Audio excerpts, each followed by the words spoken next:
कस्तो दामी भएछ हेर्नु न एउटा दुईटा 3 4 5 वटा नयाँ टुसा दिँदो रहेछ ऊ दुईटा एउटा दुईटा 3 4 टा नयाँ टुसा दिएछ आज पनि तपाईहरुलाई स्वागत गर्न चाहन्छु हाम्रो यो मिठो रमाइलो छोटो भ्लगमा है होप सबैजना ठिकै हुनुहुन्छ होला अनि हाम्रो भिडियो के कस्तो लाग्दैछ कृपया प्रतिक्रिया दिन चाहिँ नभुल्नु होला है र अहिले भने चाहिँ हामी यहाँनिर जस्ट बारीको भ्रमणमै छौं भन्नुको मतलब सानोतिनो छोटो शिकारमा निक्लेको छौं भन्नुहुन्छ यस गाइस हामी चाहिँ सानोतिनो छोटो शिकारमा निस्केको छौं तर छोटो शिकारमा जानुभन्दा पहिले तपाईहरुले एउटा कुरा देखाउनेछ यो मेरो पछाडि देख्दै गर्नुहुने चाहिँ तपाईँ अहिले धानबारी हो धानको खेती चाहिँ अस्ति पानी परेकोले गर्दाखेरि धान लडेको छ है यहाँ त्यसमा चाहिँ भुस मात्रै आउँछ धान चाहिँ कम्ती आउने भएको छ गाइस अनि यो म्याडम साहिबा चाहिँ तल भित्र पसिसक्नु भएको छ शिकारको लागि शिकारमा चाहिँ के रहेछ भनेर बिस्तारै देखाउनुपर्छ तपाईहरुले भाग्छै हो भाग्छौ नगर न भाग्छौ वाउ लु यहाँ हेर्नुहोस् त गाइस के रहेछ ए देख्नुभयो यो चाहिँ हो म्याडम साहिबाको शिकार सबसे फेभरेट शिकार छ अब हामी चाहिँ यो चाहिँ सिलगढी जाने हो भोलि सिलगढी गएर पर्सिको दिन आएर चाहिँ यो खाने हो गाइस देख्नुभयो नि नजिकबाट पनि देखाइदिँदैछ शिकार यस्तो हुन्छ यहाँ मसिनै छ त्यो हातले छोयो भने कुहिएर जान्छ पनि है त्यो पल्लो त एउटा कुकुर जस्तो पनि लाग्दैछ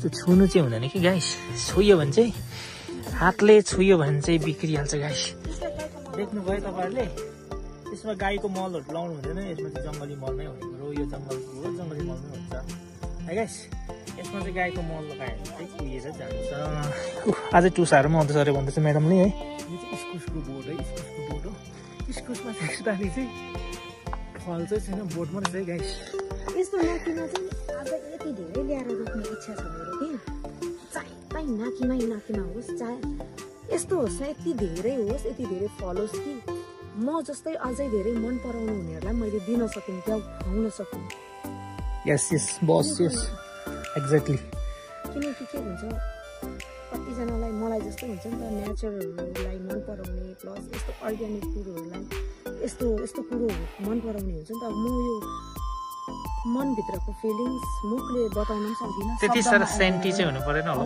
है मलाई यस्तो कुरो कति मन तपाईँलाई थाहा छ म यस्तो नेचर लभर हो कि अनि नेचरमा भएको यस्तो जस्तो यो प्रकृति यो नाकीमा त मेरो लागि यस्तो दामी कुरो हो नि त यो नयाँ कुरो हो नि त मेरो घरमा फर्स्ट टाइम ल्याएर रोपेको अनि फर्स्ट टाइम यसरी फुलिदिँदा त वाउ भयो गाइस आमा सोरुम भित्रबाट बसेको हन्टिङ गरेर तर हन्टिङ चाहिँ आज भएन है नेक्स्ट टाइम गर्नु सक्छ फेरि हन्टिङ अर्को जग्गामा है नानीको अलिकति मेडिकल चेकअप छ मेडिकल चेकअप गरेपछि चाहिँ हामी आएर खानेछौँ है गाइस यहाँ हेर्छ धान त खतम भयो के गर्छौ कस्तो जान्छ नि पेसोक डाकको रोडै नजाने उतातिर नजाने अब मेरो यहाँ पर गएर फेरि दिउँसोको मेलो भन्नु चाहिँ एकजनाले ब्रेकफास्ट गरेकै छैन यत्रो बेसम्म सुतेको छ हो अन्त उसलाई ब्रेकफास्ट पनि गराउनु पर्यो नानी छ नि फेरि सानो नानी कि छोरी नानी उसलाई ब्रेकफास्ट दिएर चाहिँ हामी चाहिँ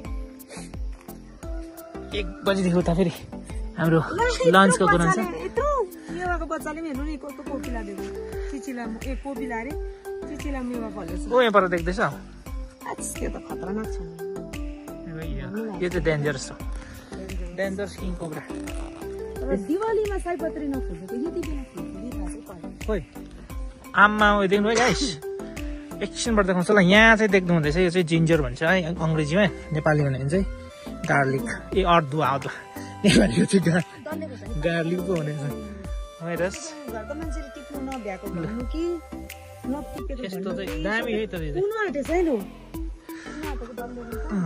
ए देख्नु भयो ओ माय गॉड लु टिप टपा किन नटिपेको होला है कुवाएर यसरी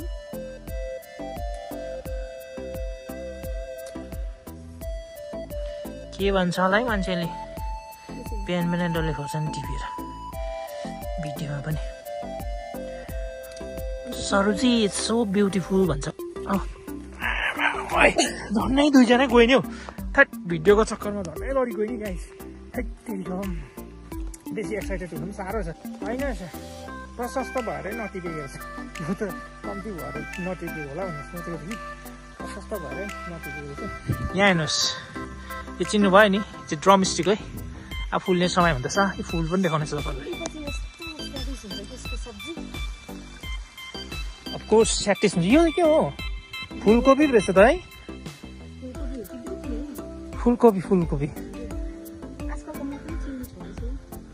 हेर्नुहोस् न गाइस, यो फुलकोपीको अब चाहिँ सब्जी लाउने टाइम भयो गाइस। फल्ने अब फलाउँछ यहाँनिर टोटो सब्जी यस्तो दामी हुन्छ गाइस। सब्जी सेतो हुन्छ फुलकोपी हो नि। ब्रोकौली भन्छ हरियो हुन्छ हो। ऊ यहाँ पारी देख्नुहुँदैछ नि, यहाँ पनि पुरै हुन्छ सब्जी। यता सिबी मान्छे भन्दा अग्लो सिबी हुन्छ। धान चाहिँ लडेर खत्तम भएको नि त गाइस। अरू के पनि पानी चाहिँ खत्तम भएको छ, सबैको यस्तो भएको छ।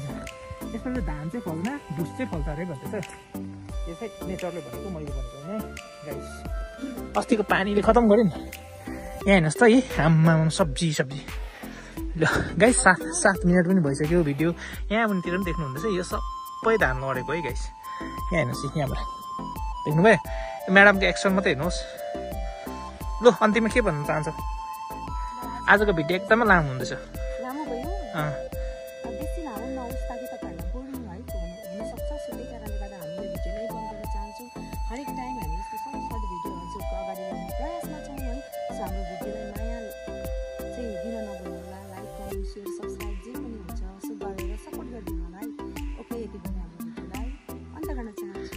लास्ट जाँदामा तिमीले आजको सुपर थट चाहिँ के छ? Thoughts of the day. मान्छेलाई चाहिँ तिमीले के ज्ञान दिन चाहन्छौ आजको? एउटा छोटो थट्स भन न, वान लाइनर। जीवनमा सबैलाई माया गर है।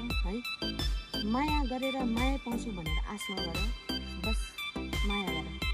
वाउ, साँच्चै नै भन्नु भयो उहाँले। जीवनमा सबैलाई माया गर, तर माया गरेपछि वापस माया पाउँछु भनेर चाहिँ आश चाहिँ नगर। पाए पाउँछ नपाए पाउँछ। यस गाइस, वन्डरफुल थट। ल गाइस, फाइनली राख्दैछौँ है हामी चाहिँ। बाई गरिदियो त।